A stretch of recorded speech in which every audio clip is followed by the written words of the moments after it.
बाद भी बलात्कारियों के पक्ष में खड़ी हुई नजर आती है। जीवन और मौत से जूझ रही थी, संघर्ष कर रही थी, सरकार बैठकर मुक्तदर्शक बनी थी। पुलिस ने छेड़खानी का मुकदमा लिखा सिर्फ इसलिए क्योंकि जो दबंग थे वो सत्ता प्रमुख के बिरादरी के हैं। बीजेपी की सरकार है, वो प्रयोगशाला है, दलितों के ऊपर दमन करने का, उत्पीड़न करने का प्रयोगशाला है। बहुत ज्यादा क्रिटिकल अवस्था में थी और उसकी मृत्यु हुई। बहुत दर्दनाक है। दरिंदे नोच रहे हैं, अपनी हवस का शिकार बना रहे हैं।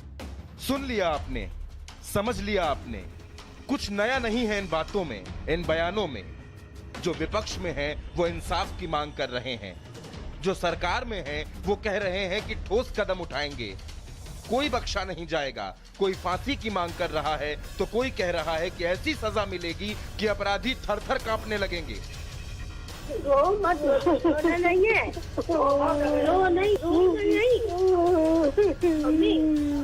बंद कीजिए इस तमाशे को।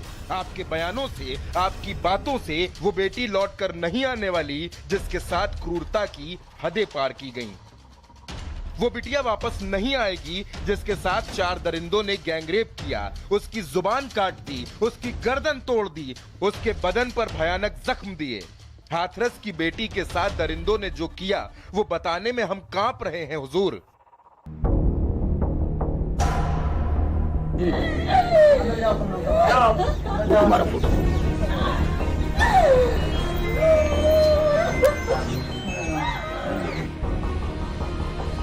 उस परिवार का दर्द हम आपको बता सकें इतनी हिम्मत हमारे अंदर भी नहीं है।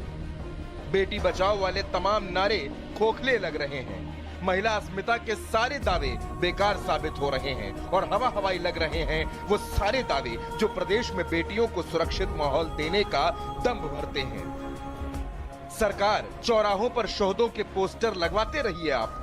गुंडे, माफिया, चोर, उचक्के सब यूपी छोड़ चुके हैं, ये सब बताते रहिए आप। लेकिन जो हकीकत है वो भयावह है, दर्दनाक है।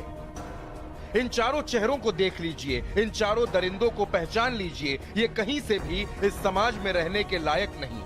यही वो 4 हैवान हैं जिन्होंने हाथरस की गुड़िया के साथ हैवानियत की थी। बेटी की मौत के बाद बयान भी खूब आए और ट्वीट भी खूब हुए।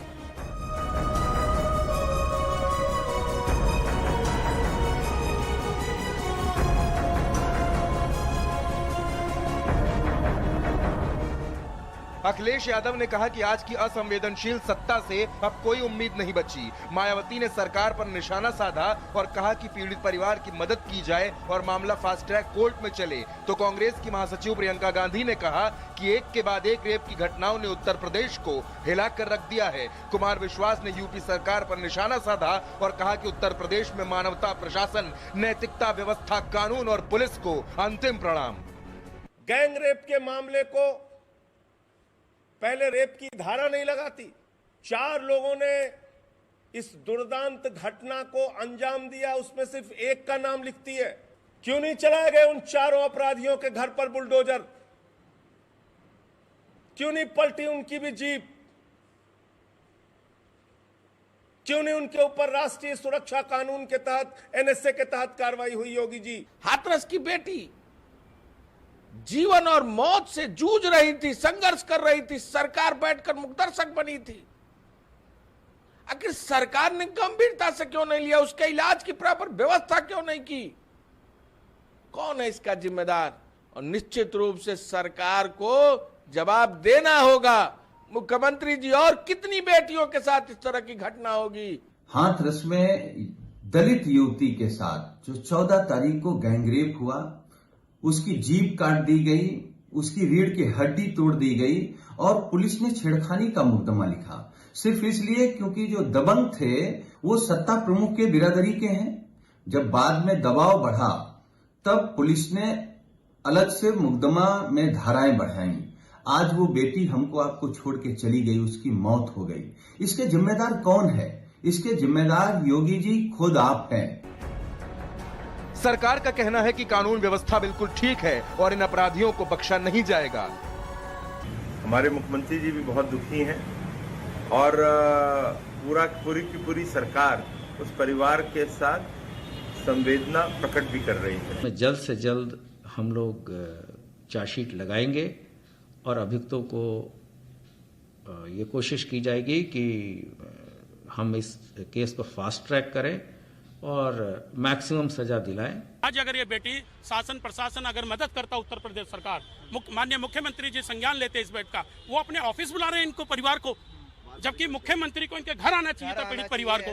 हम लोगों ने पहले मांग रखी आप पहले लड़की को एम्स में शिफ्ट करवाओ, बट जब लड़की को वहाँ पे पूरा कुछ बचा ही नहीं उसमें, तब कल एम्स लेके आए हैं। 14 से लेके 22 तारीख तक उसे सिर्फ नॉर्मल वार्ड में डाल के रखा है, जबकि उसकी रीढ़ की पूरी हड्डी टूटी हुई थी, इतनी प्रॉब्लम थी, तो लड़की तो लगभग वहीं पे सब कुछ हो चुका उसका। हम बस यही कहना चाहते हैं, अगर उन्हें 15-16 तारीख को भी एम्स रेफर कर देते तो वो अभी तक सही होती। सवाल तो ये है कि दरिंदों पर गैंगरेप की धारा बढ़ाने में 8 दिन क्यों लगे?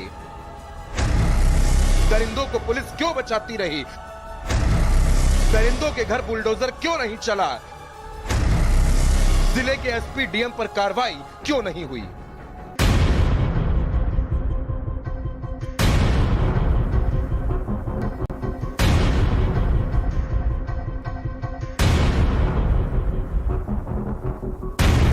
अब सरकार कहेगी कि प्रदेश में सब ठीक है, विपक्ष कोहराम मचाएगा, जंगल राज बताएगा, इंसाफ की मांग होगी, फास्ट ट्रैक कोर्ट से लेकर फांसी तक की मांग होगी, और कुछ दिनों बाद फिर कोई नया मामला सामने आएगा, फिर चीख पुकारे होंगी, धरना प्रदर्शन आंदोलन सब कुछ होगा, लेकिन आखिर में पीड़ित परिवार के आंगन में बचेंगी बस सिसकियां, मातम और बेबसी।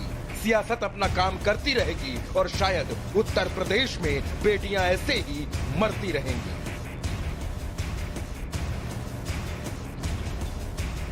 ब्यूरो रिपोर्ट, भारत समाचार।